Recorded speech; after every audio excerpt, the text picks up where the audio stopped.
compartilhando agora a tela. Hoje a nossa aula é sobre cargos. Então, é a parte mais básica da gestão de pessoas. Colocando aqui a apresentação para vocês.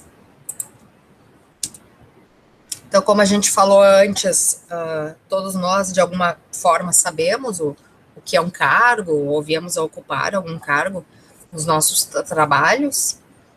Mostrei para vocês alguns exemplos de estrutura de cargos em empresas, então a parte prática, e agora a gente vai ver o que está por trás disso tudo. Então, para poder entender cargo, a gente tem que entender alguns conceitos, que são tarefa, atribuição e função, além do próprio cargo. Então, o que é uma tarefa? Uma tarefa é uma atividade, né, ou atividades que são individualizadas e executadas por um ocupante de cargo. Então, são atividades que são relativamente simples e relativamente repetitivas. Então, por exemplo, uma tarefa de um professor seria fazer a chamada, né? Não precisa de um grande conhecimento, uma grande formação, né, para fazer uma chamada de alunos numa sala de aula, por exemplo. Né? Então, a gente pode considerar que essa é uma tarefa. Muitos cargos, eles são compostos basicamente por tarefas, né? Então, as pessoas têm tarefas para serem desempenhadas. Então, lembrando que tarefas são atividades relativamente simples. Depois, nós podemos ter atribuições também.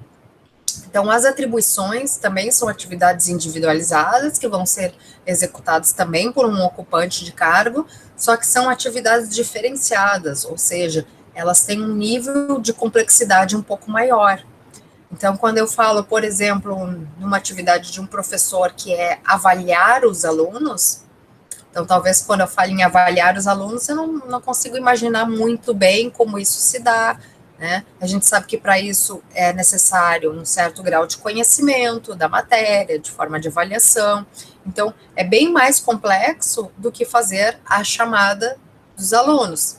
Então, a gente considera esse tipo de atividade como atribuições. E o que vai ser a função? A função vai ser algo que vai englobar tanto tarefas como atribuições. Então, vocês viram ali nos exemplos que eu mostrei antes que tem alguns cargos que têm as funções ali descritas, tá? Então, essas funções depois elas podem, né, ser também subdivididas em tarefas e atribuições, se for o caso. E o cargo já vai englobar um conjunto de funções. Tá? Também, além disso, além de ter esse conjunto de funções, o cargo tem uma posição na estrutura organizacional. E essas funções vão ser executadas por alguém. Então, existe o cargo, que é aquilo que está estruturado, e vai existir o ocupante daquele cargo. A gente pode ter cargos nas empresas que várias pessoas ocupam aquele cargo. Então, por exemplo, se eu tenho uma loja, eu tenho um grupo de vendedores. Né? Então, não tenho só um vendedor, tenho 2, 3, 4, 10, 50 vendedores, quantos forem. Né? E o cargo, ele é o mesmo para todos eles. Tá? Então, o que significa desenhar um cargo, né? Desenhar um cargo é especificar o conteúdo, os métodos, as relações de cargo, no sentido de satisfazer requisitos tecnológicos, organizacionais, sociais e pessoais do ocupante do cargo. Nossa, bem complexo. Também é um modo pelo qual os administradores projetam os cargos individuais e os combinam em unidades, departamentos e organizações. Então, vejam que a gente está falando desde lá do nível micro, que é o cargo, até chegar num nível mais macro, que é a organização. Então, os cargos vão ser estruturados, vão ser desenhados, vão ser definidos, e eles vão se combinando, né, em departamentos, em unidades, até, né, chegar num nível organizacional.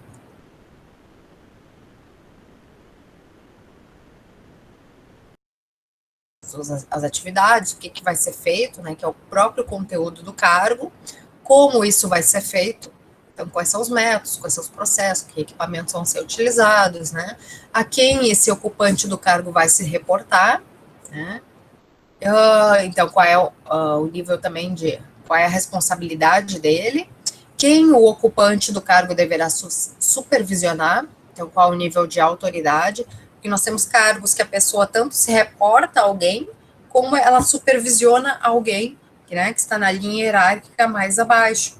Então, a gente pode ter as duas coisas. E é bem importante que haja a definição disso tudo. Vejam nessa figura que nós temos um organograma fictício, né? E a gente está analisando um determinado cargo, que está ali bem no meio da figura. É uma empresa com quantos níveis hierárquicos? 3 níveis, né? Então, um nível mais lá no topo, um nível intermediário, onde está localizado esse cargo, e um nível mais abaixo. Então, vejam que a figura, ela representa algumas coisas. Então, na letra A, nós temos esse nível do cargo dentro dessa hierarquia. Então, um segundo nível hierárquico. A letra B mostra a subordinação, ou seja, a quem o ocupante do cargo se reporta. Então, esse ocupante desse cargo aqui, que está aqui no meio, ele está se reportando a quem? A quem está acima dele. Tá? Aqui eu não cheguei, esse exemplo eu peguei num livro, eu não cheguei a colocar os nomes dos cargos, né? Mas a gente pode imaginar, por exemplo, um vendedor se reportando a um gerente de vendas ou gerente de loja. Né? Depois temos a letra C, supervisão, ou seja, a quem o ocupante do cargo supervisiona. Então, se tivessem outras pessoas, outros cargos no nível abaixo, ali no nível 3, né, esse cargo do meio estaria supervisionando quem está abaixo. E a letra D nos mostra as relações formais colaterais, ou seja, quais as comunicações laterais que o ocupante do cargo mantém com outros cargos. Então, quais são os outros cargos que estão no mesmo nível hierárquico dentro daquele departamento ou mesmo dentro de outros departamentos. Então, o cargo é importante que a gente pense onde que ele está posicionado dentro de uma empresa. E quando a gente vai trabalhar numa empresa ocupando um determinado cargo, é importante a gente se ver nessa estrutura também. Então, nós temos pessoas que nós vamos supervisionar, a quem a gente é subordinado, quem são os outros que estão no mesmo nível hierárquico, com quem a gente vai ter relações formais colaterais, em que nível da hierarquia nós nos encontramos. Isso é bem importante para a gente se situar, né, num ambiente organizacional.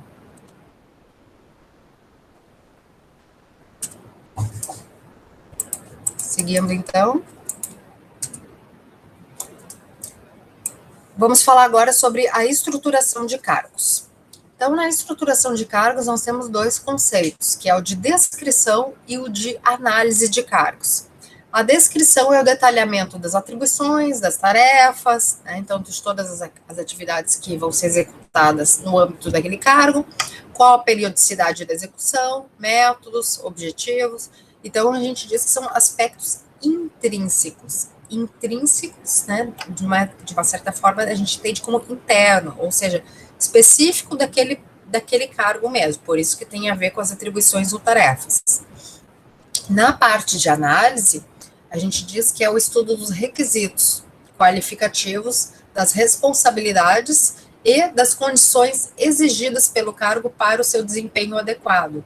Então, são aspectos extrínsecos, então eles estão mais fora do cargo, eles têm mais a ver com aquele contexto em que o cargo vai ser desempenhado, como, por exemplo, a questão das condições de trabalho, e com os requisitos que os candidatos ou as pessoas precisam apresentar para poderem estar ocupando aquele cargo na organização.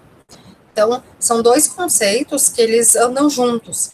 E se vocês forem ver nos exemplos apresentados, acho que um deles, eu lembro bem, que é o de pintor de manutenção, ele já está estruturado dessa forma, né? Tem a parte da descrição e depois tem a parte da análise. Então, normalmente, essas duas coisas estão num único documento, que é um documento sobre aquele cargo dentro da organização.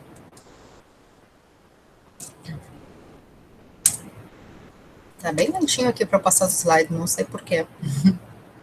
Vamos ver. Segue. Então, para que fazer isso tudo? Quais são os objetivos da estruturação de cargos? Na verdade, ter esse documento, que eu mostrei para vocês ali os exemplos, essa estruturação vai nos fornecer alguns subsídios. Para quê? Para definir várias coisas na área de recursos humanos, a começar pelo processo de recrutamento. Então, recrutamento, que é a matéria da nossa próxima semana, né, tem a ver com a atração de possíveis candidatos para trabalhar na empresa. Então, por que vai fornecer subsídios? Porque eu vou ter o cargo bem organizado, bem estruturado, para ir ver como eu vou fazer esse recrutamento, onde é que eu vou anunciar a vaga. E também qual o perfil ideal do ocupante para poder definir a seleção. Então, vai me ajudar tanto no recrutamento como na seleção. Também vai me dar subsídios para fazer programas de treinamento dentro da empresa. Então, por exemplo, se eu tenho ali um cargo estruturado e eu tenho um ocupante que tem uma defasagem de algum conhecimento, de alguma habilidade, o cargo me mostra isso, o que eu vou fazer? Vou oferecer treinamento para estar qualificando aquela pessoa. Também a parte de remuneração é bem importante, né? Não tem como a gente falar de cargos sem falar de remuneração. Então, eu poder analisar quais são os cargos da minha organização, quais são os níveis hierárquicos, cargos de um mesmo nível hierárquico deveriam ter uma faixa de remuneração mais ou menos semelhante. Então, definir toda essa estrutura salarial é bem importante, eu tenho que ter os cargos bem organizados. Também para avaliar desempenho do funcionário, né, no decorrer do seu dia a dia de trabalho, é bem importante que eu tenha o cargo definido, para poder avaliar ele, né, com base naquele cargo. E também outras questões, até, por exemplo, questões relacionadas à segurança do trabalho. Se eu tenho o cargo bem descrito, bem definido, eu conheço quais são as condições ambientais, né, quais são as condições de trabalho em que essa pessoa vai estar ali atuando. Então, quais são os riscos, se tem trabalhos com esforço repetitivo, que eu vou ter que cuidar a parte de ergonomia, né, se vai trabalhar com produtos químicos, se eu vou precisar equipamentos de proteção individual. Então, essas questões também são importantes e aparecem relacionadas à questão dos cargos dentro da organização. Como eu faço essa estruturação? Basicamente, 3 etapas, né? Planejamento, preparação e execução.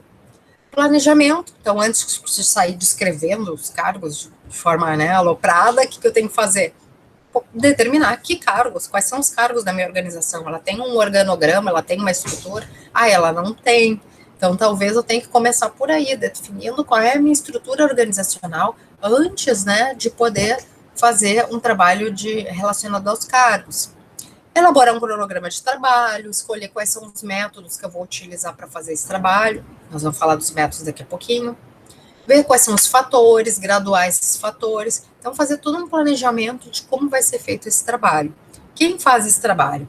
Normalmente um profissional de recursos humanos, um analista, que pode ser tanto interno da própria empresa, se ela tiver, né, gente com conhecimento e com habilidade para fazer esse tipo de coisa, ou externo, como um consultor contratado para fazer. Depois eu vou preparar, então, ter o planejamento, já vou para a parte mais prática, preparar as pessoas, esquemas, materiais, fichas, formulários, enfim, tudo que eu for utilizar. Vou coletar os dados. Então, normalmente as empresas, elas começam pequenas, elas não têm toda essa parte estruturada, vão crescendo, sentem a necessidade de colocar no papel. Então, na verdade, eu já tenho funcionários contratados, já tenho funcionários nos cargos, e às vezes eu não tenho os cargos muito bem estruturados. Então, eu parto da prática para trazer para a teoria. Eu vejo que muito poucas empresas fazem o que seria o correto, né? Seria a gente pensar em todo o negócio, colocar no papel, né? E depois implementar. Mas isso muitas vezes não é viável, né?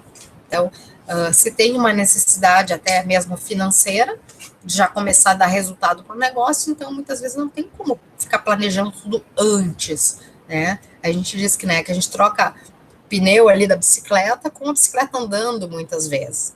Então, é bem comum que a gente parta da prática, né, de algo que já existe, já tem as pessoas trabalhando, contratadas e tal, e depois de um certo tempo, a empresa cresceu e sentiu necessidade, né, de formalizar isso, colocar no papel.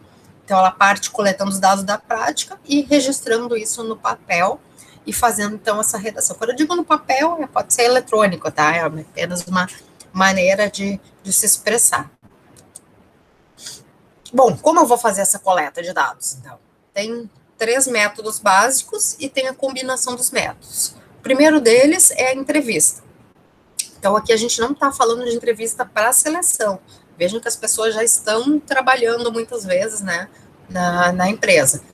É entrevistar um funcionário, que pode ser um ocupante daquele cargo, ou o chefe dele. Então, a entrevista baseia-se no contato direto e verbal entre o analista, que é o profissional que está conduzindo esse trabalho, e o ocupante ou o chefe.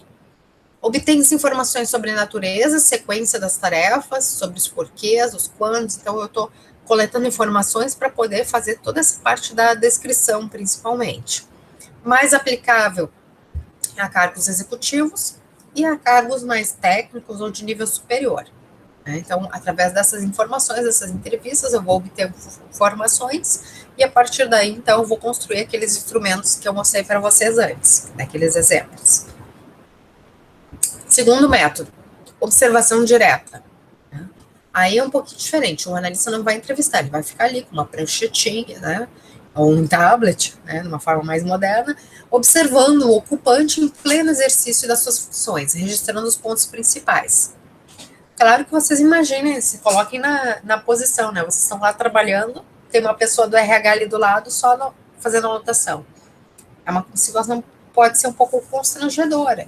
Então, é interessante também que a pessoa que for fazer esse trabalho esclareça os trabalhadores o que ela está fazendo ali, com qual objetivo, para que vai servir, para que fique, né, um ambiente um pouco mais amistoso e a gente tenha dados mais reais daquele trabalho.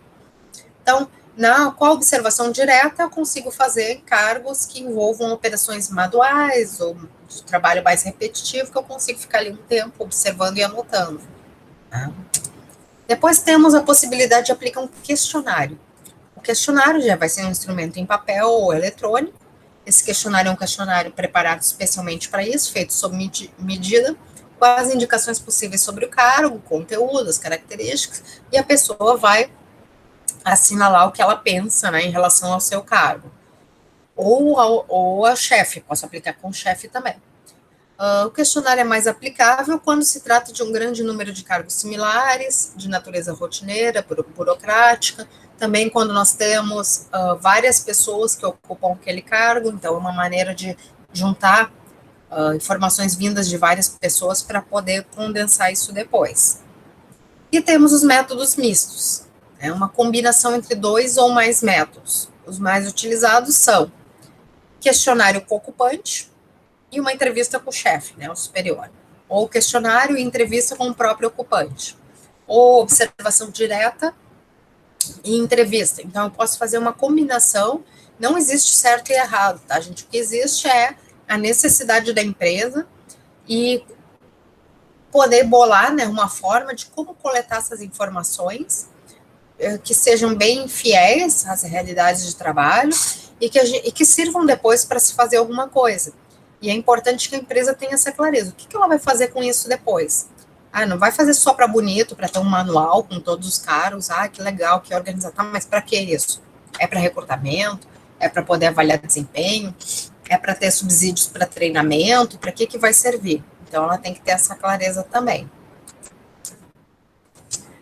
Muito bem, gente. Aqui a gente para, então, a nossa projeção. Vou tirar a gravação.